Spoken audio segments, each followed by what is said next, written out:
ശ്രീപത്മനാഭ നാരായണ. വിഷ്ണു സഹസ്രനാമം അടുത്ത വരികളിലേക്ക് കടക്കുന്നു. ഇന്ന് ഭഗവാന്റെ തേജസ്സുള്ള രൂപം എങ്ങനെയാണ് നമ്മളെ ഒരു നിമിഷം കൊണ്ട്, ഒരു അണുനിമിഷം കൊണ്ട് മോക്ഷത്തിലേക്ക് എത്തിക്കുന്നത് എന്ന വരികളാണ്. യസ്യ സ്മരണമാത്രേണ ജന്മ സംസാര ബന്ധനാത്. യസ്യ സ്മരണമാത്രേണ, സ്മരണ എന്നുള്ളത് ഒരു ഓർത്തെടുക്കൽ അല്ല, ഓർമ്മിക്കലല്ല സ്മരണ. ഓർമ്മ വേറെ, സ്മരണ വേറെ. ഓർമ്മയ്ക്കൊരു രൂപം മതി.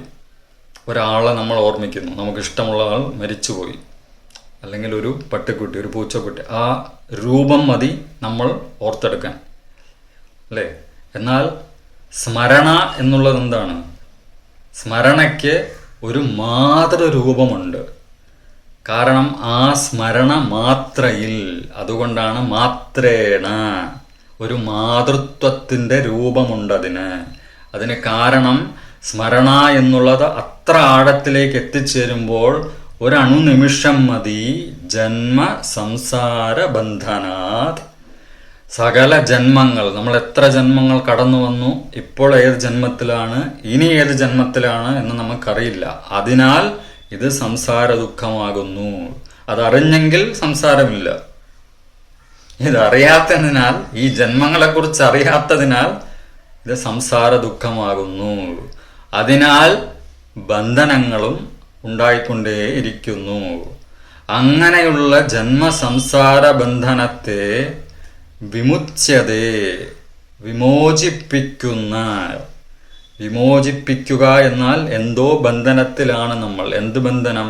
ജന്മ സംസാര ബന്ധനത്തിൽ. ആ ബന്ധനത്തെ വിമോചിപ്പിക്കുന്ന നമസ്തസ്മൈ വിഷ്ണവേ പ്രഭവിഷ്ണവേ, അങ്ങനെയുള്ള വിമോചിപ്പിക്കുന്ന വിഷ്ണുവിനെ നമസ്കരിക്കുന്നു. എങ്ങനെയുള്ള വിഷ്ണുവിനെ? എല്ലായിടത്തും വ്യാപിച്ചിരിക്കുന്നവനാണ് നാരായണൻ. അപ്പോൾ ജന്മത്തിലുമുണ്ട്, ഈ സംസാര ദുഃഖങ്ങളിലുമുണ്ട്, ഈ ബന്ധനങ്ങളിലുമുണ്ട്. അങ്ങനെയുള്ള നാരായണൻ മഹാവിഷ്ണുവിനെ നമസ്കരിക്കുന്നു. എന്തുകൊണ്ടാണ്? പ്രഭ വിഷ്ണവേ. പ്രഭ എന്നാൽ വെറും ഒരു പ്രകാശം, ഒരു തീനാളം, വിളക്ക് എന്നുള്ള അർത്ഥത്തിലല്ല ഇവിടെ. പ്രഭ എന്നാൽ പ്രവാഹം, പ്രഭാവം, പ്രവാഹമായി ഭവിക്കുന്ന വിഷ്ണവേ.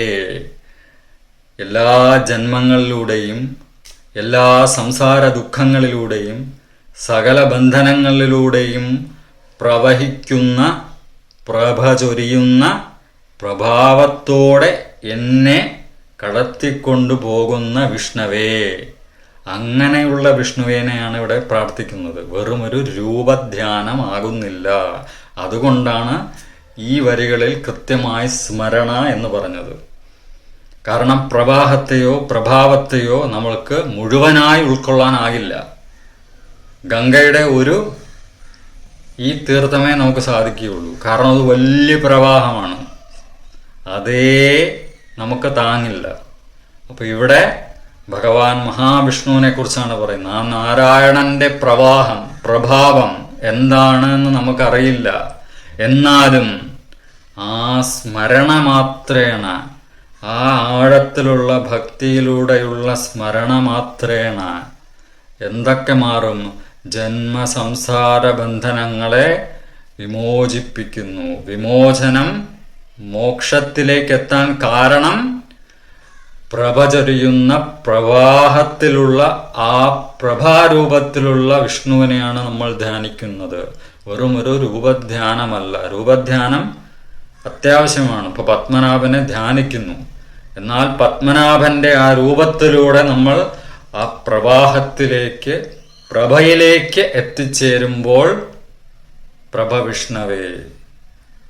അതാണ് യസ്യ സ്മരണ മാത്രേണ ജന്മ സംസാര ബന്ധനാത് വിമുച്യതേ നമസ്തസ്മൈ വിഷ്ണവേ പ്രഭ വിഷ്ണവേ.